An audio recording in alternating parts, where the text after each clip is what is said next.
क्या हुआ, कब हुआ, क्यों हुआ, कैसे हुआ। दिन भर आप ऐसी 100 बात सुनते हैं, लेकिन 100 बात की एक बात यह है कि सवाल उछालने से जिम्मेदारी खत्म नहीं होती। जब घड़ी इशारा करे 9 बजे रात का, वक्त 100 बात की एक बात का। किशोर अजवाणी के साथ IBN 7 पर।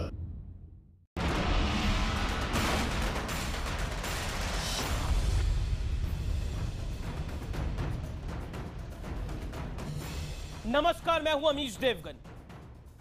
शोक तो हम हर आतंकी हमले के बाद मनाते हैं। पाकिस्तान पर तो हम हमेशा सवाल खड़े करते हैं, उठाते हैं। इस कार्यक्रम में भी हमने बहुत उठाए हैं, लेकिन आज हमें शहीदों की शहादत का बदला चाहिए।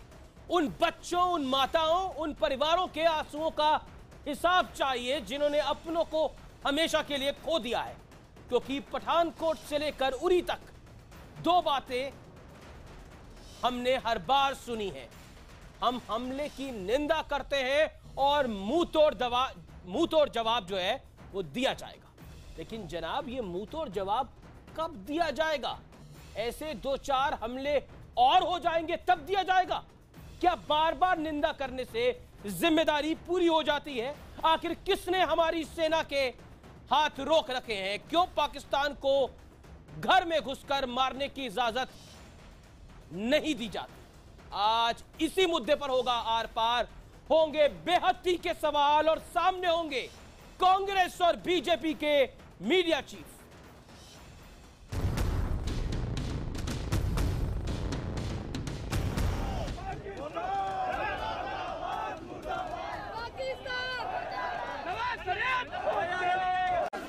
हिंदुस्तान की यही पुकार,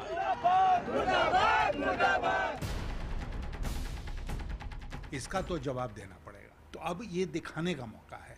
अब बातचीत बहुत हो गई। भारतीय वायुसेना और भारतीय सेना को परमिशन देना चाहिए कि पीओके के अंदर घुसकर हमको आतंकवादी ठिकानों को ध्वस्त करना पड़ेगा। हम सब ने एक बात पे तो आ गए हैं कि अभी इनको जवाब देने का वक्त आ गया है। पाकिस्तान से करो आर पार। उरी में सेना के ब्रिगेड हेडक्वार्टर्स पर हुए बड़े आतंकी हमले के बाद देश भर से सिर्फ एक आवाज उठ रही है, बदला, और वो भी दुश्मन के घर में घुसकर। लेकिन क्या सरकार इसके लिए तैयार है? उरी हमले को लेकर आज दिल्ली में लगातार हाई लेवल बैठकों का दौर चला। पहली बैठक गृह मंत्री राजनाथ सिंह और आला अधिकारियों के बीच हुई। दूसरी बैठक खुद प्रधानमंत्री ने बुलाई, जिसमें गृह मंत्री समेत कई और मंत्री और आला अधिकारी शामिल हुए। तय हुआ अंतरराष्ट्रीय स्तर पर पाकिस्तान को अलग थलग किया जाए। खैर, ये डिप्लोमेसी की बातें हैं, लेकिन जरा शहीद अशोक कुमार की पत्नी को सुनिए। हमको कुछ चाहिए नहीं, हमको हमारे पति के बदला चाहिए। घुस के पाकिस्तान जब औरत क्रॉस कर सकता है तो हिंदुस्तान क्यों नहीं घुसता है? घुस के उन लोग के ठिकाना पर गोली मारे, ग्रेनेड फेंके, जैसे उन लोग ग्रेनेड फेंक के मार दिया। क्या एक शहीद की पत्नी की बातों से आपका खून नहीं खौलता? क्या वाकई हम पाकिस्तान को उसकी असली औकात बताने में देर कर रहे हैं? आखिर वो क्या मजबूरी है जिसके चलते सरकार के हाथ बंधे हैं? गुस्सा देश में स्वाभाविक है, ऐसे प्रधानमंत्री के प्रति जो कहा करते थे कि 56 इंच का सीना फुलाकर मैं लव लेटर लिखना बंद करूंगा और 1 के 10 सर लेकर आऊंगा और पाकिस्तान को पाकिस्तान की भाषा में जवाब दूंगा। सच यह है कि पूरी सरकार, मोदी सरकार की राजनीतिक नेतृत्व की विफलता है उरी अटैक। तो क्या अब देश की आवाज सुनेगी मोदी सरकार?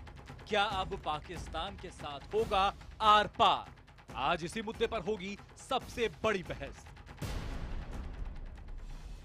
अब याचना नहीं, रण होगा, यही देश मांग कर रहा है बार बार। और हम आपको बताते हैं कि आखिर आर पार कैसे हो सकता है पाकिस्तान के साथ। पाकिस्तान से सीधी जंग का एक बड़ा विकल्प है। LOC पार जाकर सेना मुंह तोड़ जवाब देने के काबिल है। उच्चायुक्त, भारत अपना उच्चायुक्त पाकिस्तान से वापस बुला सकता है। मोस्ट फेवर्ड नेशन है पाकिस्तान, उसका दर्जा तो तुरंत वापस हो जाना चाहिए। पाकिस्तान की आर्थिक नाकेबंदी चौतरफा करनी चाहिए, जिस पर प्रेजेंट मोदी सरकार काम कर भी रही है। इसके अलावा इंटरनेशनल मंच से पाकिस्तान की फजीयत की जाए। G20 और आसियान में जो पीएम नरेंद्र मोदी ने करा वो बार बार करना चाहिए, हर मंच पे करना चाहिए, वो बड़ा सवाल है, और डंके की चोट पे करना चाहिए। उसके साथ साथ क्योंकि हम अपने डिप्लोमेटिक रिलेशंस का बखान बार बार करते हैं, आज आर पार में हम एक और सजेशन देना चाहते हैं मौजूदा सरकार को कि पाकिस्तान पर अब बैन लगवाइए, पाबंदी लगवाइए। और आज मेरे साथ डिबेट में मौजूद है, इस बड़ी चर्चा में शामिल हो रहे हैं श्रीकांत शर्मा जो कि मीडिया प्रभारी हैं भारतीय जनता पार्टी के, नेशनल सेक्रेटरी है रूलिंग पार्टी के, रणदीप सुरजेवाला मीडिया हेड है कांग्रेस पार्टी के, दोनों आज इस बहस का हिस्सा बने हैं। और मेरे साथ जनरल जीडी बख्शी इस डिबेट में लाइव और एक्सक्लूसिव जुड़ रहे हैं जो कि रक्षा विशेषज्ञ हैं, और विनोद शर्मा मेरे साथ मौजूद है जो कि हिंदुस्तान और पाकिस्तान के मामलों को अच्छी तरह समझते हैं, HT के पॉलिटिकल एडिटर। और मेरे साथ दो शहीद परिवार भी मौजूद हैं। मेरे साथ शहीद अशोक कुमार का परिवार है जो कि बिहार के आरा से लाइव है, और मेरे साथ यूपी के गाजीपुर से शहीद राजेश कुमार सिंह का परिवार मौजूद है। मैं सीधा सबसे पहले इन्हीं का रुख करना चाहता हूं, और इस डिबेट की शुरुआत आज इन शहीदों के नाम होगी। ये क्या चाहते हैं, पहले उत्कर्ष आपके पास आता हूं, ये परिवार क्या चाहते हैं, 30 सेकंड में बात करके बताइए। बिल्कुल अमीश, जो कुछ आपने कहा है, परिवारों की बात करूं, अभी कुछ देर में यहाँ पार्थिव शरीर शहीद राजेश सिंह का आने वाला है, इसलिए परिवार उसकी तैयारियों में। लेकिन जो उनके बहुत अच्छे दोस्त हैं, सीधा उनसे बात करें। एक बात बताइए, राजेश सिंह के साथ आप रहे हैं, इस पूरी शहादत के बाद कितना गुस्सा और क्या कहना चाहते हैं? सर हमको तो बहुत गुस्सा है, क्योंकि हमारी सरकार कुछ नहीं कर रही है, क्योंकि वो सिर्फ क्या है मीटिंग कर रहे हैं, समझौता कर रहे हैं, बाकी उनको जो करना वो नहीं कर। अगर उनके घर का लड़का गया होता सरकार के इधर से तो वो लोग क्या करते, फिर ऐसा नहीं रहते, समझौता नहीं करते, फिर और कुछ करते। मैं तो यही कहूँगा सरकार से कि जो है कि हमारे जवान को आगे बढ़ने के लिए उनको अनुमति दिया जाए, यही हमारा अनुरोध है सरकार से। जी बिल्कुल अमीश, ये वो गुस्सा है जो कि शहीद राजेश सिंह के दोस्तों में है, जौनपुर के हर युवा में ये गुस्सा है, और ये गुस्सा मैं इसीलिए अपनी डिबेट की शुरुआत आज इन शहीदों के परिवार से करना चाहता था कि इनका मैसेज क्या है, और मैं फिर पॉलिटिकल लोगों के पास चलूंगा, तब मैं एक्सपर्ट्स के पास चलूंगा। मैं सीधा आ रहा चलता हूं, चंद्रमोहन वहां से मौजूद है। चंद्रमोहन, वहां से क्या रिएक्शन निकल के आ रहा है, वहां की क्या डिमांड निकल के आ रही है, बताइए।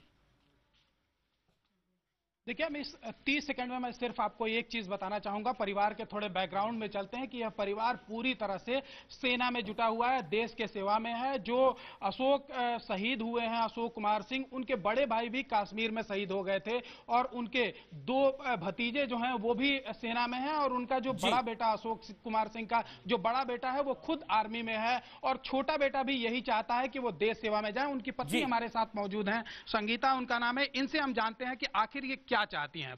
ये बताइए संगीता, आपके पति शहीद हो गए बॉर्डर पे, आप क्या चाहती हैं? हम यही चाहते हैं, बड़ा आशा और उम्मीद लगा के मोदी जी को हम लोगों ने जिताया और प्रधानमंत्री बनाया कि अब हमारा दिन अच्छा आएगा, और मोदी जी ने वादा किया था, हम नहीं जानते थे कि ऐसी घटना फिर से घट जाएगी।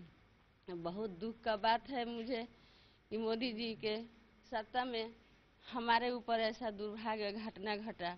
इसके लिए मैं मोदी जी से मिलना चाहती हूँ कि हम आशा उम्मीद हमारा क्यों टूट रहा है उनसे, उन्होंने क्या वादा किया था और क्या हो गया। उनके बेटे हैं, छोटे बेटे हैं, ये बताइए क्या नाम हुआ आपका और क्या चाहते हैं आप? सर विशाल कुमार सिंह मेरा नाम है। सर मेरे पापा को जो हत्या किया गया है सर, मैं चाहता हूँ कि उनसे बदला लिया जाए, उनके सर पाकिस्तान में घुस के सर उनको मारा जाए। जी साफ तौर पर अमीश आपने सुना किस तरह से जो उनके छोटे बेटे हैं उनका कहना है कि बॉर्डर पर उसी तरह का बदला लिया जाना चाहिए, बॉर्डर पे उसी तरीके से उसी तरह का बदला लिया जाना चाहिए। बहुत बहुत शुक्रिया आपका हमारे साथ जुड़ने के लिए। सीधा मैं रुक करता हूं अब अपने पैनलिस्ट का, और मैं चाहूंगा कि इसका सीधा जवाब दिया जाए। श्रीकांत शर्मा, रणदीप सुरजेवाला, आप दोनों अपनी अपनी पार्टियों के मीडिया चीफ हैं। मैं चाहूंगा कि आप इस मुद्दे पर आज अपनी बेबाकी से राय रखें। सबसे पहले श्रीकांत शर्मा, मैं आपसे जानना चाहता हूं, बातें बहुत हो गई, याचना बहुत हो गई, रण की डिमांड कर रहा है ये मुल्क। अब क्या आपको लगता है कोरे करारे वादों से कुछ नहीं, अब एक्शन करके दिखाना होगा? नहीं तो सवाल खड़े होने लग जाएंगे। श्रीकांत शर्मा। अमीश, आज पूरा देश हमारे जो जाबाज शहीद हुए हैं उनको नमन कर रहा है, हम सब नमन कर रहे हैं, उनको हम सैल्यूट कर रहे हैं। और मैं एक बात स्पष्ट रूप से कह सकता हूं कि इनकी शहादत बेकार नहीं जाएगी और उसका माकूल जवाब दुश्मन को निश्चित रूप से दिया जाएगा। माकूल जवाब कब दिया जाएगा? आज सेना की तरफ से भी बयान आया है, आपने सुना होगा। और अमीश, ये लड़ाई हम लंबे समय से लड़ रहे हैं। एक युद्ध, 3 युद्ध पाकिस्तान सीधे सीधे हमसे लड़ चुका है और ये प्रॉक्सी वॉर वो लड़ रहा है और उसने मुंह की खाई है। एक आतंकवादी स्टेट है, दुनिया में उसको अलग थलग करने का भी प्रयास चल रहा है और ये लंबी लड़ाई हम लड़ते चले आ रहे हैं। जब से पाकिस्तान भारत से अलग हुआ है तब से ये लड़ाई हम लगातार आज तक लड़ रहे हैं और अब ये अंतिम चरण में है अमीश, क्योंकि मैं जो जिम्मेदारी के साथ बात कर सकता हूं, टीवी पर रणनीति का कोई खुलासा नहीं होगा, लेकिन जो सेंटीमेंट आपने अभी टीवी पर दिखाए, जो लोगों ने अपनी बात कही, निश्चित रूप से पूरे देश भर में आक्रोश है। कांग्रेस सवाल पूछ रही है। मेरे साथ पैनल के अंदर रणदीप सुरजेवाला भी है, मैं उनके पास चलता हूं। उन्होंने बहुत बड़ा सवाल खड़ा करा।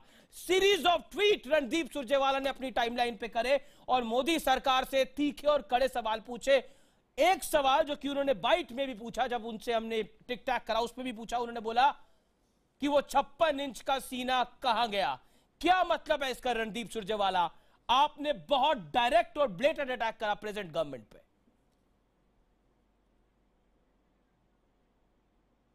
अमीश, हमारे शहीदों को सलाम। मैं संगीता जी को सुन रहा था और आपके जिस दर्शक ने भी उनको सुना होगा उसका खून भी खोला होगा और कहीं ना कहीं उसके मन में संगीता जी के शब्द, मोदी जी से निराशा, एक प्रश्न खड़ा कर गई।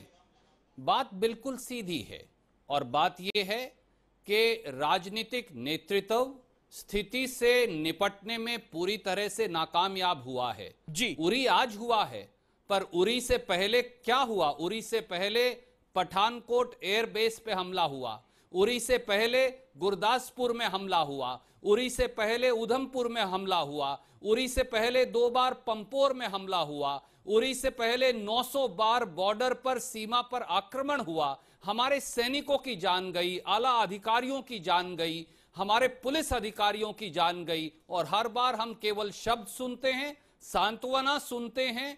निर्णायक निर्णय कब करेंगे मोदी जी, जिसके बारे में कहा करते थे कि मैं जब सत्ता में हूंगा तो 26/11 के बाद उन्होंने कहा था मैं पाकिस्तान से पाकिस्तान की भाषा में बात करूंगा और मैं लव लेटर नहीं लिखूंगा।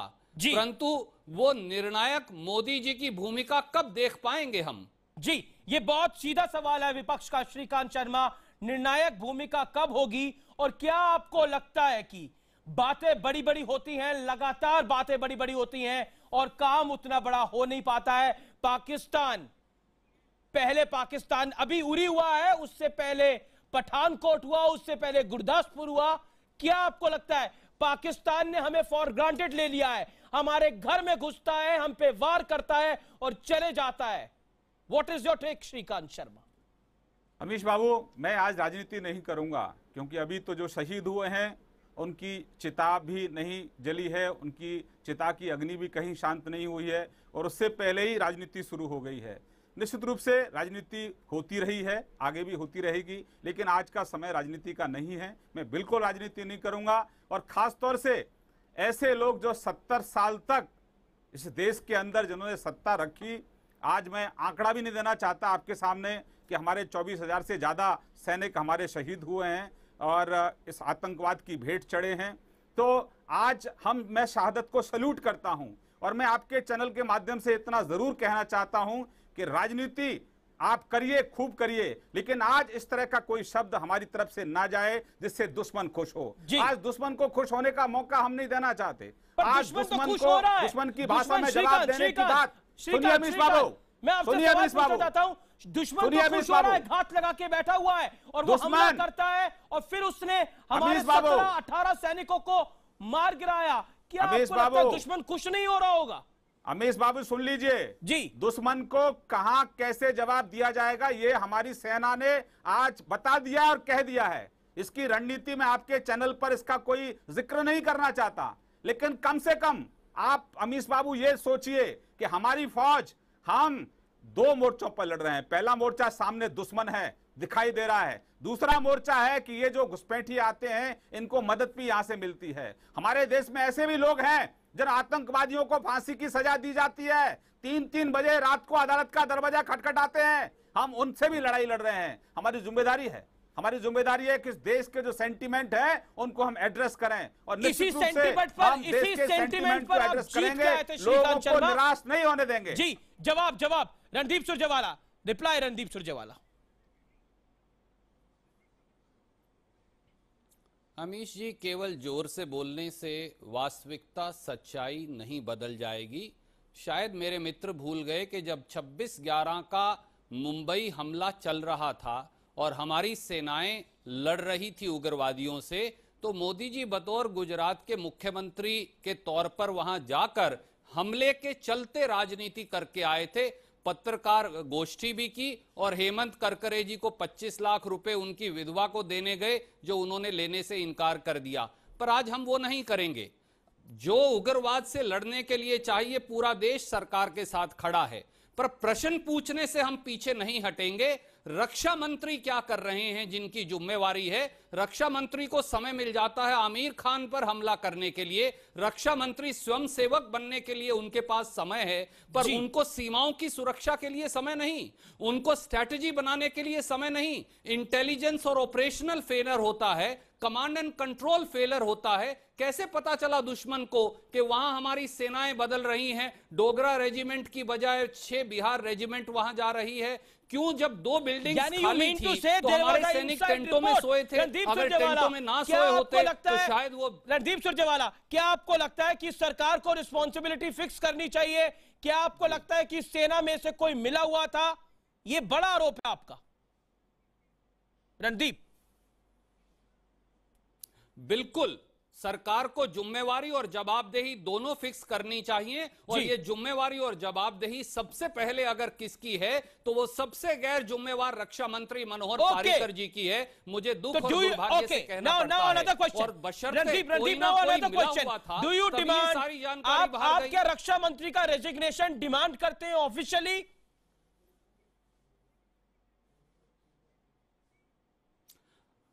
अमीश जी, अगर थोड़ी सी भी देश के लिए चिंता प्रधानमंत्री जी के पास है तो उन्हें ऐसे रक्षा मंत्री को फौरन बर्खास्त कर देना चाहिए था। Now reply is must. Okay. Shrikant Sharma, reply. Then GD Bakshi and Vinod Sharma. Shrikant Sharma, quick reply. देखिए अमीश बाबू, फिर मैं कहूंगा कि आज राजनीति का समय नहीं है, मैं राजनीति नहीं करना चाहता।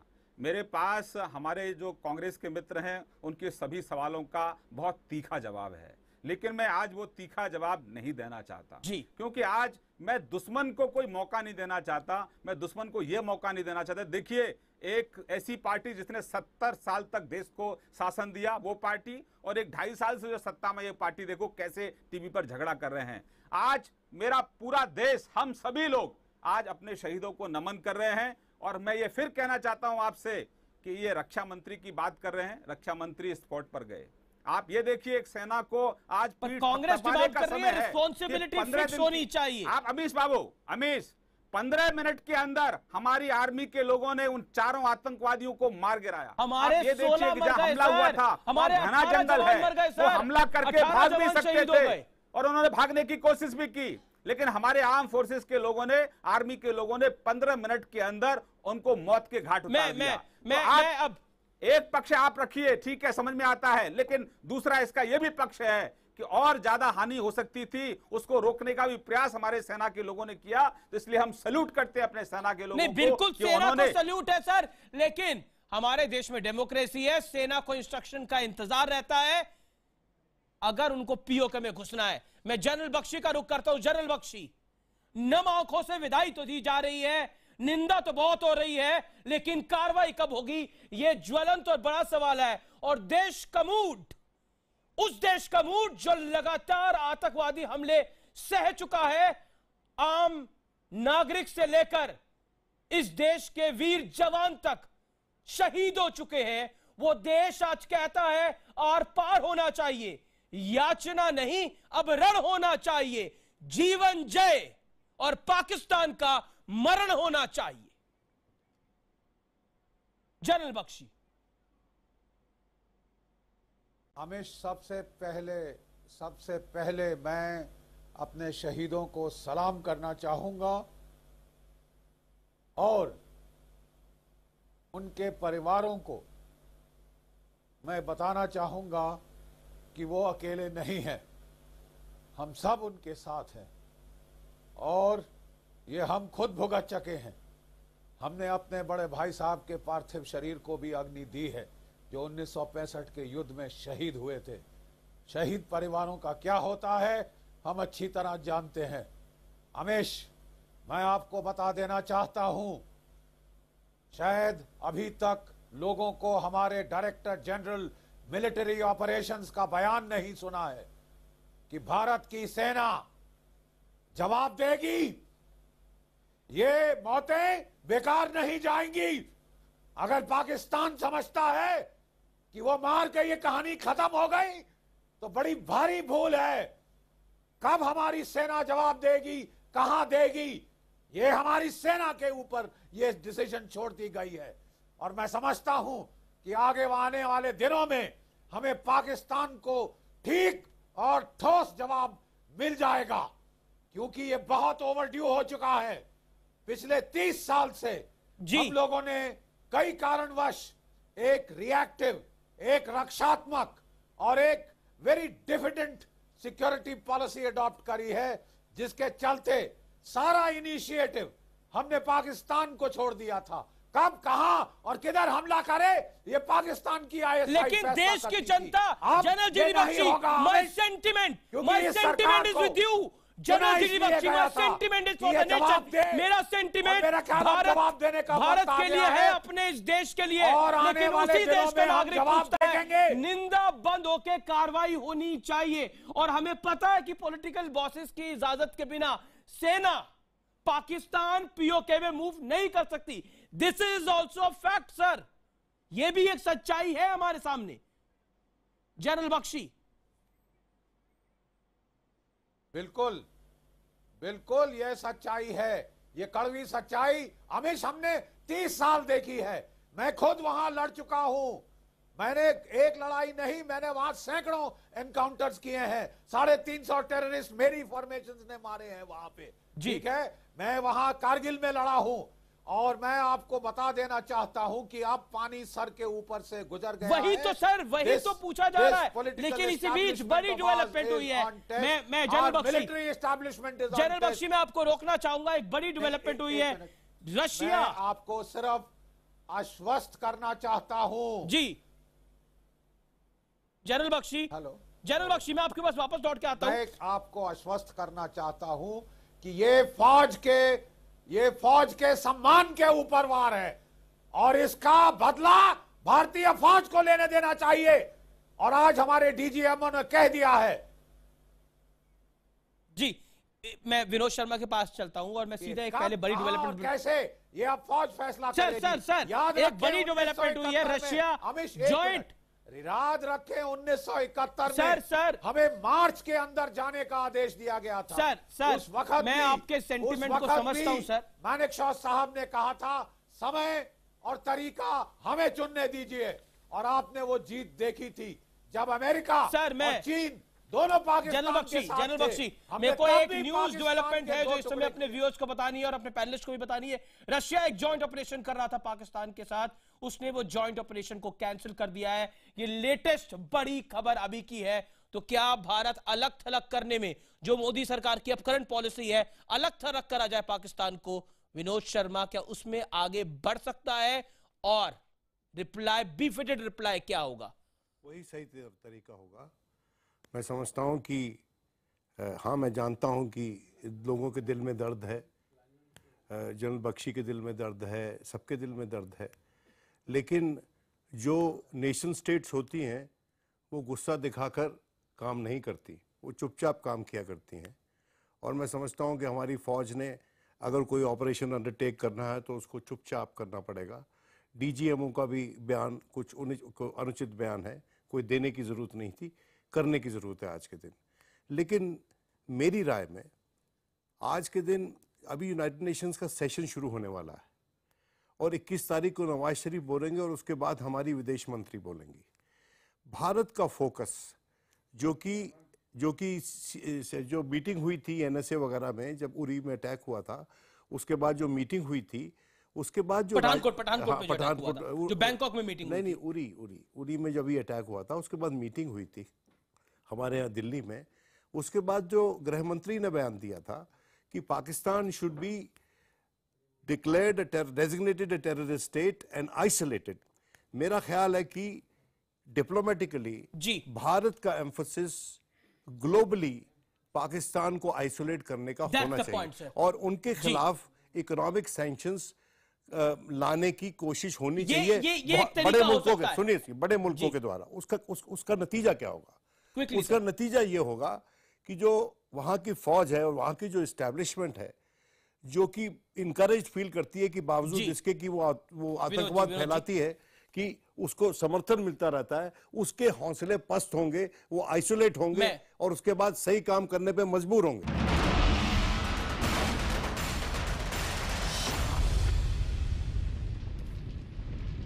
Welcome back. आप देख रहे हैं आर पार और हमारे साथ मौजूद हैं Randeep Surjewala, Shrikant Sharma, general GD Bakshi, Vinod Sharma, senior journalist. मैं रुक करता हूं इस दौर में रणदीप सुरजेवाला और श्रीकांत शर्मा का। रणदीप, दो चीजें बहुत अहम है। एक, पाकिस्तान को अलग थलग करना, जो आज निकल के आई कि पाकिस्तान को अलग थलग करा जाना चाहिए, और जो सोर्सेस से खबर निकल के आई कि वॉर सोल्यूशन नहीं हो सकता पाकिस्तान के साथ फिलहाल। क्या कहना चाहते हैं आप?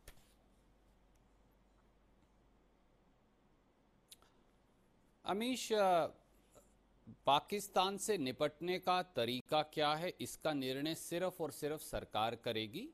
और सरकार चाहे तो, क्योंकि ये बात टेलीविज़न चैनल पर ज़रूरी नहीं चर्चा हो, वो हमेशा विपक्षी दलों को बुलाकर मंत्रणा करती है। कांग्रेस पार्टी जब सरकार में थी तो ऐसा करती रही है। पाकिस्तान के खिलाफ क्या कर सकती है सरकार, जो साधारण तौर पर बिल्कुल स्पष्ट है, जिसकी विनोद जी ने चर्चा की। मोस्ट फेवर्ड नेशन पाकिस्तान को हिंदुस्तान ने दे रखा है, उसको वापस लिया जा सकता है।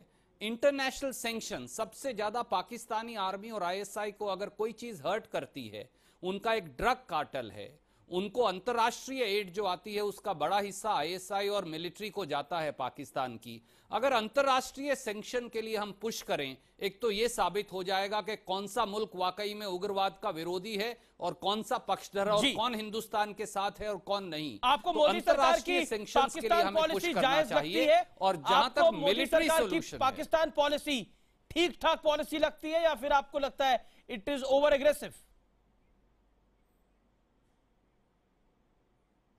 मोदी सरकार की कोई पाकिस्तान पॉलिसी है ही नहीं, यही देश का दुर्भाग्य है। कभी मोदी जी साड़ी शाल डिप्लोमेसी करते हैं, कभी बगैर बताए बिन बुलाए मेहमान की तरह पाकिस्तान चले जाते हैं दावत खाने, शादियां और बर्थडे पार्टीज अटेंड करने। कभी पठानकोट एयरबेस अटैक के बाद बुला लेते हैं पाकिस्तान की ड्रेडेड ISI को इन्वेस्टिगेशन के लिए, और वो वापस जाकर हमको ही ब्लेम कर देते हैं। पाकिस्तान को लेकर मोदी जी की पॉलिसी है क्या?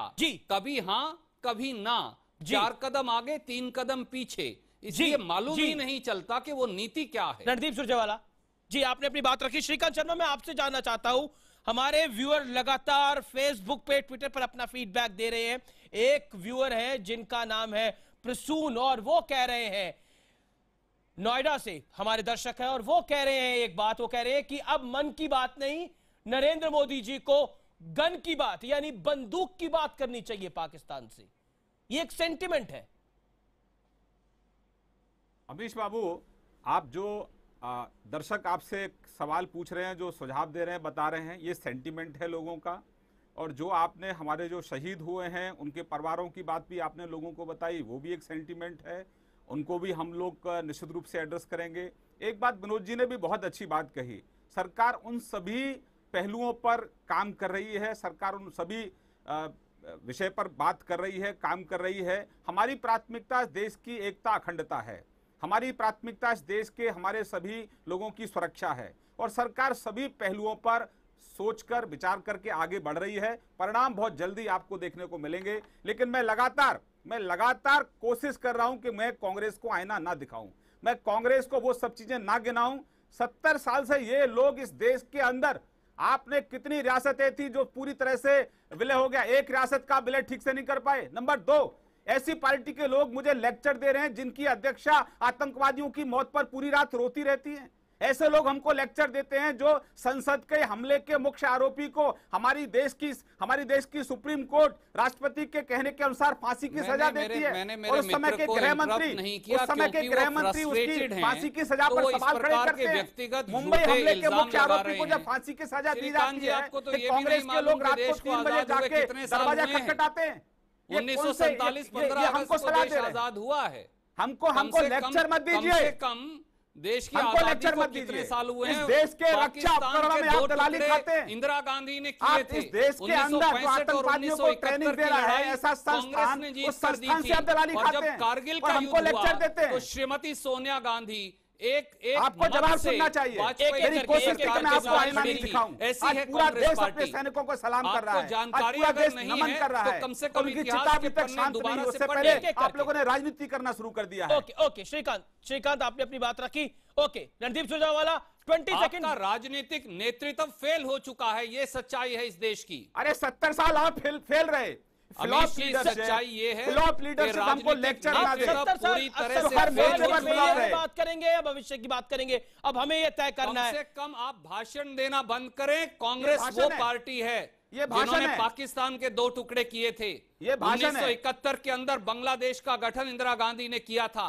1965 और 1971 की लड़ाई हमने जीती थी इस देश के सैनिकों के साथ मिलकर, जनरल जीडी बख्शी के साथ मिलकर, इन जैसे और लोगों के साथ मिलकर। और जब कारगिल की लड़ाई हुई तो सोनिया गांधी जी पहली नेता थी, उन्होंने वाजपेयी जी को कहा पूरा देश और कांग्रेस पार्टी आपके साथ खड़ी है, आप लड़ाई लड़िए और देश की सीमाओं पर दोबारा कब्जा करिए। परंतु राजनीतिक नेतृत्व जिस तरह मोदी जी का फेल हुआ है, ऐसा कभी हुआ नहीं। Now this is internal politics of India. Okay Shrikant 20 second आपके पास है जवाब। वही कांग्रेस पार्टी है, ये वही कांग्रेस पार्टी है जिसने सत्ता की हवस के लिए इस देश के 2 टुकड़े किए, दोनों पार, पाकिस्तान की पार और भारत की पार, लाखों लोग मारे। ये वही कांग्रेस पार्टी है जिसने कश्मीर में आज तक आग लगाने का काम किया है। ये सरकार आग बुझा रही है, ये सरकार, ये कांग्रेस पार्टी उस पर घी डालने का काम ये लोग कर रहे हैं। ओके श्रीकांत आपसे जानना चाहता हूं, अब सरकार, मोदी सरकार है, फुल फ्लेश्ड बहुमत है, इस देश ने अपार बहुमत दिया है, क्या निर्णायक कार्रवाई की उम्मीद करी जाए? अमीश बाबू, ये हमारी रणनीति का हिस्सा है। हम आपके टीवी चैनल पर अपनी रणनीति का खुलासा नहीं करने वाले हैं। हमको चाहे कोई कितना भी प्रवोक क्यों ना करे हमें। हम इस देश के लोगों ने हमको चुना है, देश के सेंटिमेंट को एड्रेस करना हमारी जिम्मेदारी बनती है और हम करेंगे। Okay you made your point. मैं सीधा जनरल जीडी बख्शी आपसे 30 सेकंड में जानना चाहूंगा, क्या आपको लगता है सरकार के पास मौका भी है और दस्तूर भी है, क्यों ना रण हो जाए? क्या कहते हैं आप इसके ऊपर? हालांकि ये बहुत सुपरफिशियल बात लग सकती है, but still I am asking for the people of India, जो जनता इस समय सवाल पूछ रही है लगातार ट्विटर और फेसबुक पे। देखिए अमीश, मैं कहना चाहता हूं कि बलूचिस्तान की वार्ता छेड़कर प्रधानमंत्री जी ने स्ट्रेटेजिक लेवल के ऊपर एक प्रोएक्टिव कदम लिया है। अब समय आ गया है कि टैक्टिकल और ऑपरेशनल लेवल पर भी हम प्रोएक्टिव स्टेप्स लें, पाकिस्तान के लिए कीमत बढ़ाई जाए।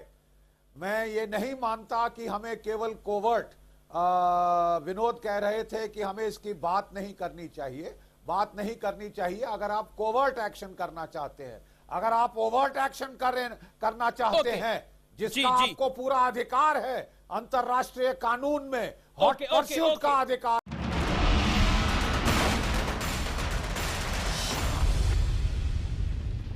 आर पार आप देख रहे हैं और मैं ये आखिरी दौर है और मैं सीधा विनोद शर्मा का रुख करना चाहता हूं। विनोद शर्मा, ब्रेक से पहले जीडी बख्शी ने आपको जवाब दिया था, अब क्या कहना चाहते हैं उनको? 30 सेकंड आपके पास है। देखिए, मैं जनरल साहब से बहस करने नहीं आया हूं, मैं अपना पॉइंट ऑफ व्यू रखने के लिए आया हूं। जनरल साहब की पॉइंट ऑफ व्यू अलग हो सकता है मुझसे, लेकिन मेरा जो पॉइंट ऑफ व्यू है वो ये है कि देखिए, आज के दिन एक तो लड़ाई कह के नहीं लड़ी जाती।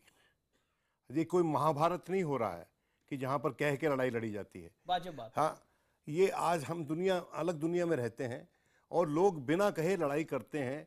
जैसे कि पाकिस्तान प्रॉक्सी वॉर करता है, वो बार बार अटैक करवाता है हम पर और उसके बाद कहता है कि उसका हाथ उसमें नहीं है।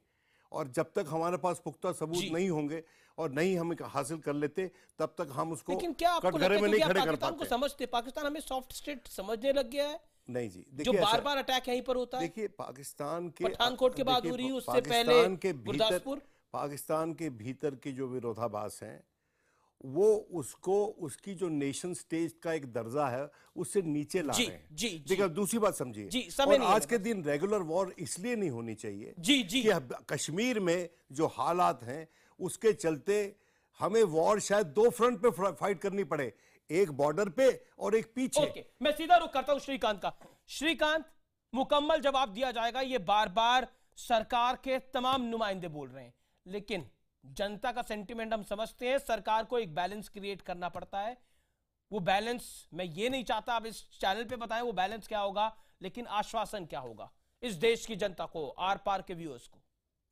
20 देखिए अमीश बाबू, कुछ ऐसे सवाल होते हैं जिनका जवाब समय पर ही दिया जाता है, और एक समय जब आएगा, तमाम ये सेंटिमेंट्स हैं, डेफिनेटली हमने सबको सुना है, सबको सुन रहे हैं। एक point of view Vinod ji का भी है, उन्होंने बहुत विस्तार से अपनी बात रखी है। मुझे लगता है कि समझने वालों के लिए इशारा बहुत होता है, और हमारी दायित्व बनता है, हमारी जिम्मेदारी बनती है कि हमारे लोग सुरक्षित रहें और एकता अखंडता हमारी बनी रहे, और दुश्मन को हम नेस्ताना बूंद करें। हमें कहते हैं कि हमें अपनी सरकार पे विश्वास है, आगे बढ़े, लेकिन वो जनता के सारे ऑप्शंस हमारे पास है। जी शुक्रिया, हमारा विश्वास है अपनी सरकार के अंदर, लेकिन अब याचना नहीं, रण होना चाहिए, जीवन जय और पाकिस्तान का मरण होना चाहिए, इस दिशा में काम होना चाहिए। नमस्कार, बहुत बहुत शुक्रिया।